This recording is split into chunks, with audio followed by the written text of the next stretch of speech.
Hello, everyone. I hope you're having a great day. I'm just going to take a moment here and share this on a few other pages. Today, I'm going to be talking about peering beyond the veil. So give me 1 second here.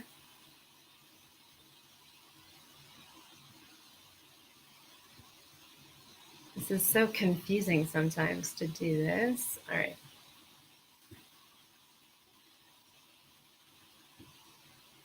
Okay, let's see. That was good. And one more moment. All right.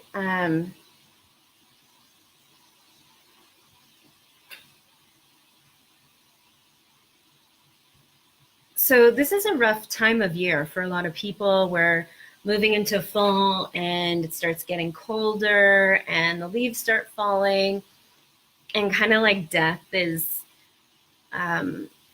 knocking at the door for a lot of people. And I know this is really scary and can be confusing, especially if you've lost someone you love or maybe someone you know is kind of teetering between the worlds and getting ready to pass over, or maybe you're coping with the death of a loved one.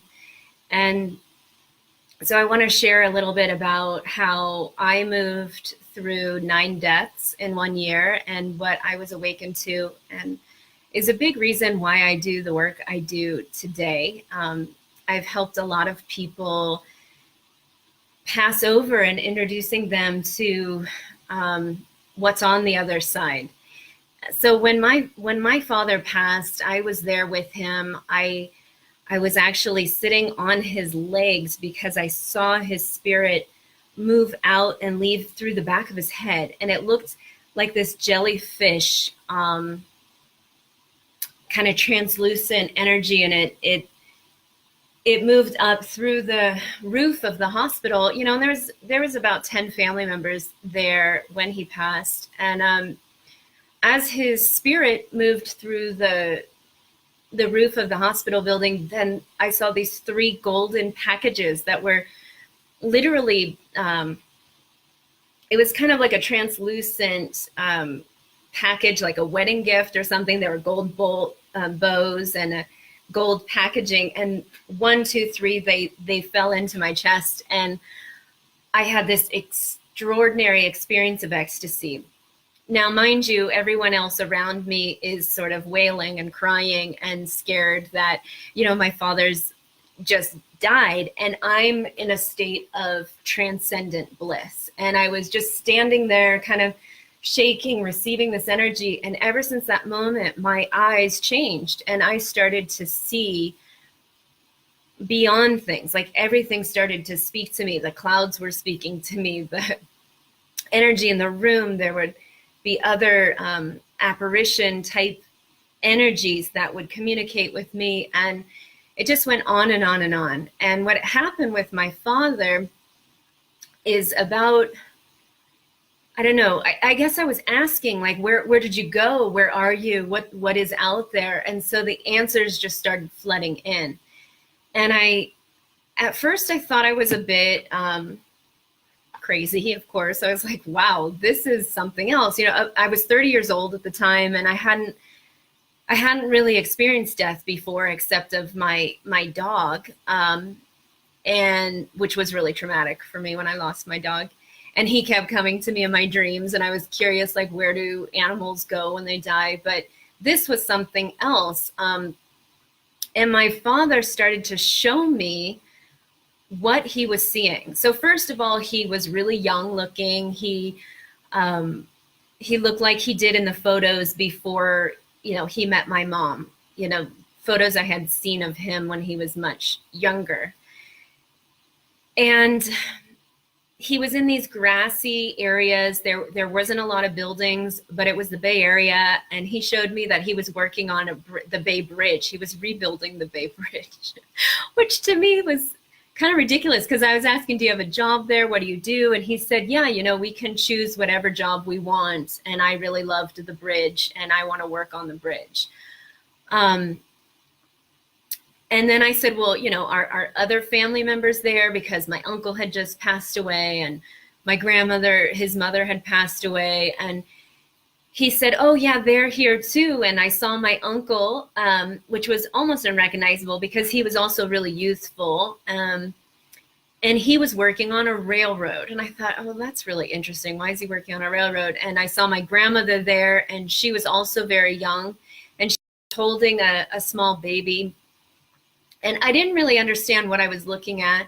But then I started speaking to my aunt, my dad's sister, about it. And I said, look, he's not dead to me. Like, he talks to me all day long. And he's explaining all this stuff to me. And she was just looking, you know, kind of curious at me. And she said, yeah, you know, we've been having similar experiences. I also saw him really young. And her grandson, my cousin's child, he had seen his father was coming to him a lot. And so we started sharing our experiences of our loved ones who were then on the other side. And the stories just started matching up. I didn't know that my uncle, when he was alive, worked on the railroad. I had no idea what he did for a living. I never asked him about it, never heard stories. I wasn't very close to him. But when I told her he was working on a railroad, I was kind of laughing at like how weird my wild imagination was. And my aunt was like, no, he did work for the railroad. So that was kind of interesting. And I found out that my cousin had lost a baby at birth. And when I told her that our grandmother was holding a baby, she just started crying and said, that's my baby. I asked her to look out for him on the other side. So all these things, and I thought, well, there must be something to this. I must not be crazy. So my conversations with my father after he passed was going on pretty much 24/7 for months. I also lost my spiritual teacher 2 weeks before my father passed, and he's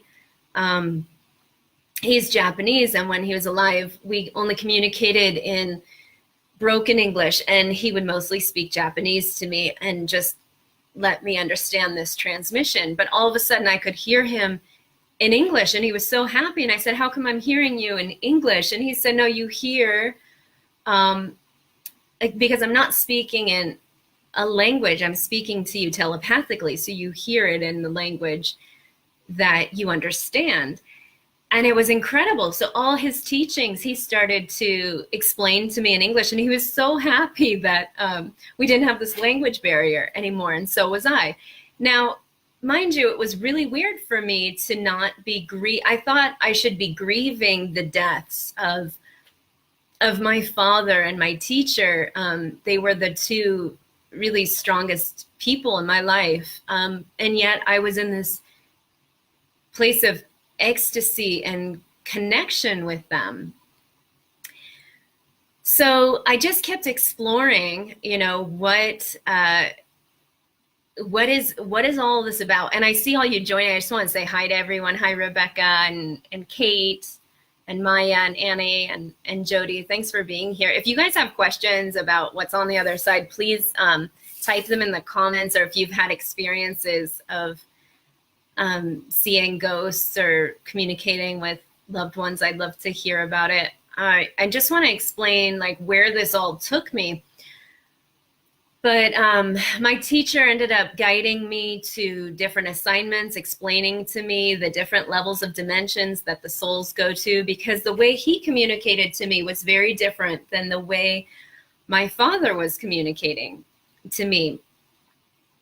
And I then started to open up to different interdimensional guides that were in higher planes of existence. And an entire council began to guide me and said, you know, welcome, you've kind of achieved this next level of activation and you have an assignment. And they wanted me to do a type of fire ritual to clear all these trapped souls that were stuck in the astral plane, which included a lot of my family members.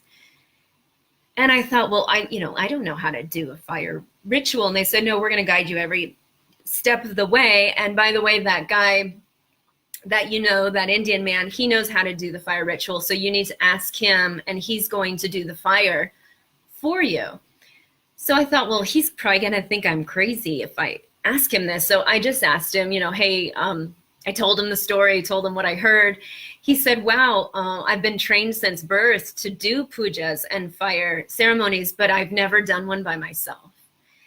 And so then I got the next confirmation. Oh, okay, so this is all panning out. So I called together they told me to invite all the people who had recently lost loved ones, and that I would help them to connect with their loved ones, but also to close any of the ties out, and to basically open the portals so that these souls wouldn't be trapped. What I found is that the souls were being locked through a set of belief systems. So like my family, I guess they're all Christian, Catholics, Orthodox, that they believed that, God was coming, or the angels, or their ancestors. So they were all kind of in this place that I guess we would consider like a purgatory, like a halfway station. They were so still tied to the earth that their reality looked like Earth, but less populated. They could still see us and interact and watch over us. However, it was, they could choose the age, they could choose their vocation, so they had something to do because that kind of kept them busy.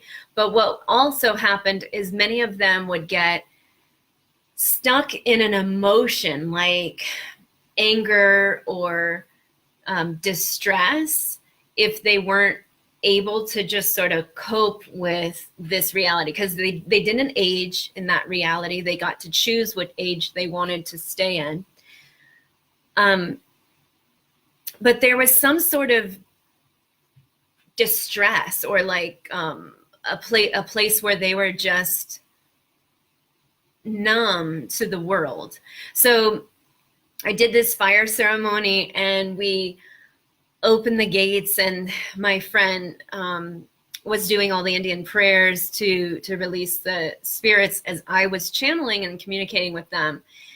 And it was an extraordinary experience. I freed millions of trapped souls that day, and was guided to continue to do this work. And it's not a job that I typically like, because it's so strange and people are so afraid of ghosts, or of kind of seeing what's on the other side. People are already feeling so much grief. But what I found in working with a lot of families of people who have recently, they've lost, or working with people as they're transitioning, is that I've been able to clear up any of the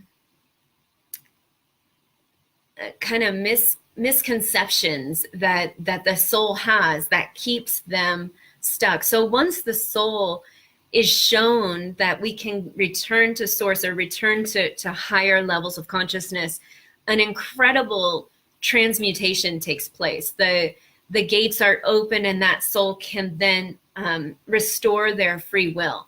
So it seems that right at death, the soul has a choice. And for a soul that hasn't opened to their multidimensional nature, they might choose a frequency or a location from their limited concepts of reality, and that's what keeps them trapped.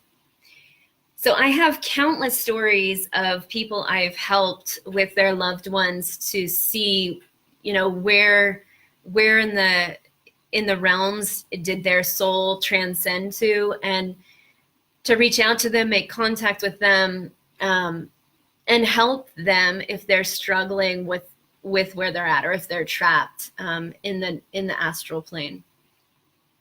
I'm curious if anyone has any questions about what I'm talking about. I see there's a number of you watching. Feel free to like the video or make a comment so I can communicate with you directly.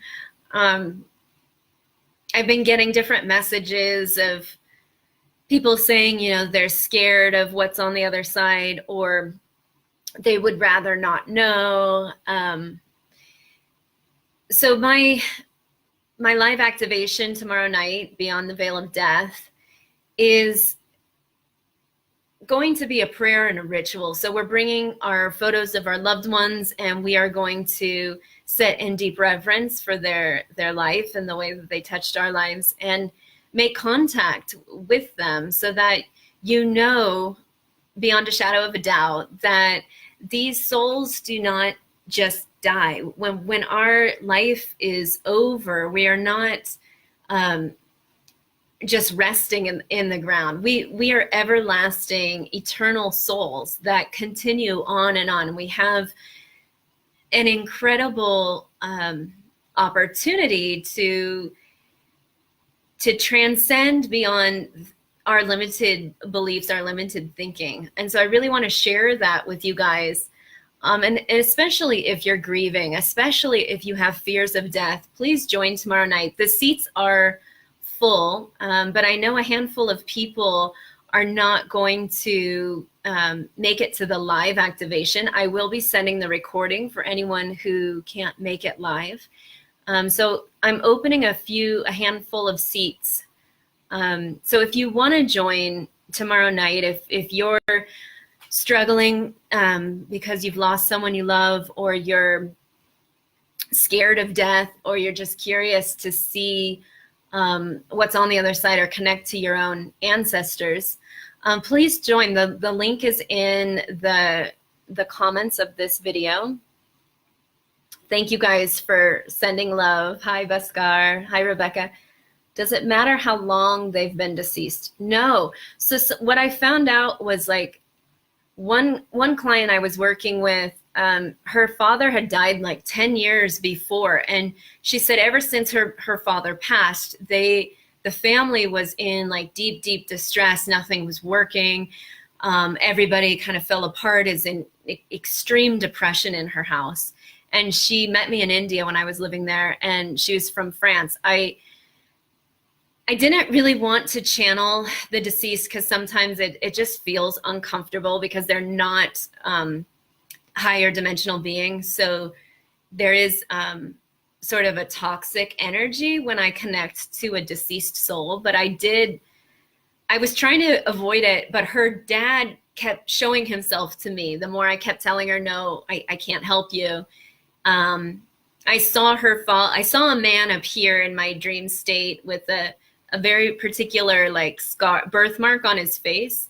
And he was short and very strong features. So I said, does your dad look like this? And she just started crying. She said, that's my dad. That's his birthmark on his face. I said, okay, I can talk to him. So we found out in the work I did with her that her father was literally trapped in their house. He had hidden himself in a closet, and he was withering away by his beliefs. He was so terrified of where he was going when he died that he had hidden himself under the stairs of their house. And he was so scrawny. When I pulled him out, he was all dilapidated. And I thought, why are you hiding like this? Don't you realize there's, the heavens are open. You can go where you want. And he was very confused and terrified. And he said, no, I don't understand. So I put my hand on the Tibetan Book of the Dead, and I called to open the portals, and this incredible golden eagle like rocket ship showed up to take him away. And it was an extraordinary experience for me. I got a huge energy surge when that portal opened, and the girl said that, she wrote to me many years later and said everything had shifted. The depression in their house had lifted, things had changed. So it's pretty incredible how when we remove these trapped souls, how they can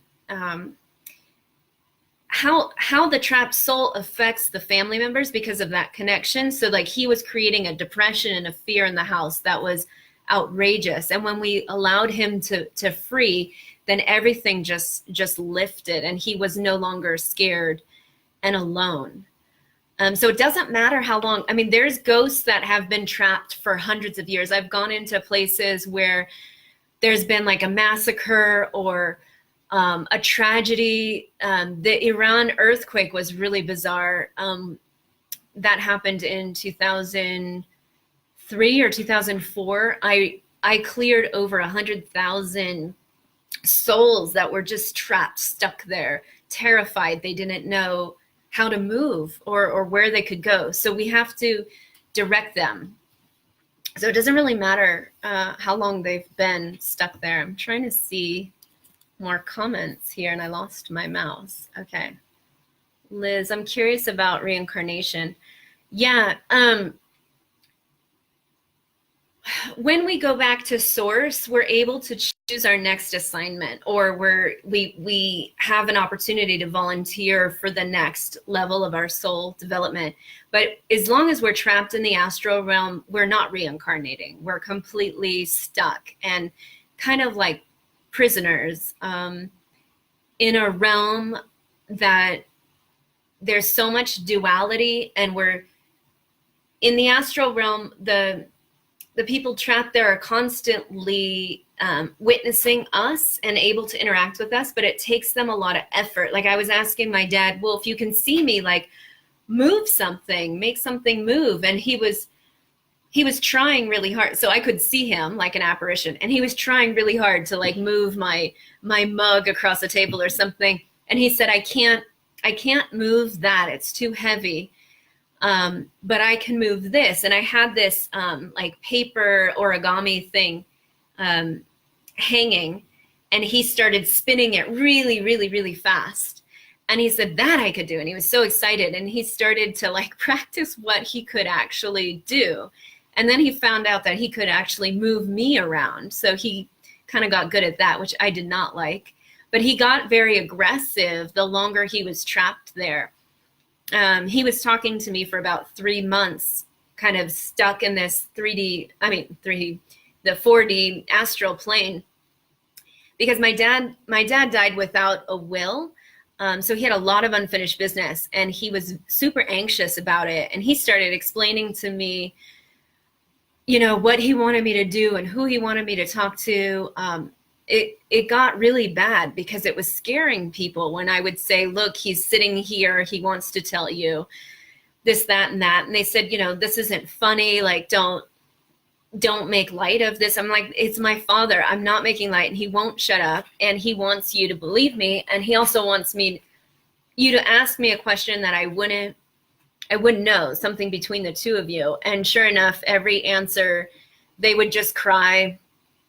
And one of his sisters was really upset by this. And I said, listen, he's been trying to talk to you directly. He's not dead. He wants you to know that you can communicate to him. And she was like, no, I don't believe that, or I don't understand. And I said, well, he's already come to you in your dream a number of times. And he says, you remember that. And then she just really started crying. Yeah, I do. I dreamt about him last night. And I said, well, that's him. It's not your imagination pretending it's not made up. You are interacting with his soul. So that seemed to kind of put her at ease, but also with her own Christian beliefs, it was really hard for her to come to terms with like what is on the other side. And I think that's true for a lot of people. I know for me, it was kind of eerie and spooky and weird until it was happening all the time, and I got really, really comfortable with it. And when I've seen how many families' lives I've been able to transform just by helping them get the answers from the deceased person, like if there was miscommunication or unfinished business, I've been able to go in and really help people get the answers directly from the soul, or complete conversations, fill in stories to the mystery. It's been fascinating to watch people's lives transform after they get connection to the soul, and then they can finally move on with their life. Do you guys have any more questions? I think I've talked for a while. I'll check the comments throughout the day and respond to you as they come in. But if you want to honor your ancestors or just connect to them, we're going to be clearing also the toxic ties. So some of our ancestors we've inherited from them debilitating beliefs and fears and kind of toxic programs. So we're going to be looking at that tomorrow night and clearing that as well. I'm going to teach you some really advanced practices that I've actually not even taught to my adepts in my mystery school yet. So I'm getting the green light that it's time to do this, that we need to clear this energy really quickly. So I hope you will join me if this is speaking to you. It's a pay what you want experience. I really wanted to reach those at any level that they're at. So you can pay $40, $80, or $120 to join. And the link again is in the details of this video in the comment, in the description of the video. So let me know if you have any more questions, and I hope to see you guys tomorrow evening. All right, take care.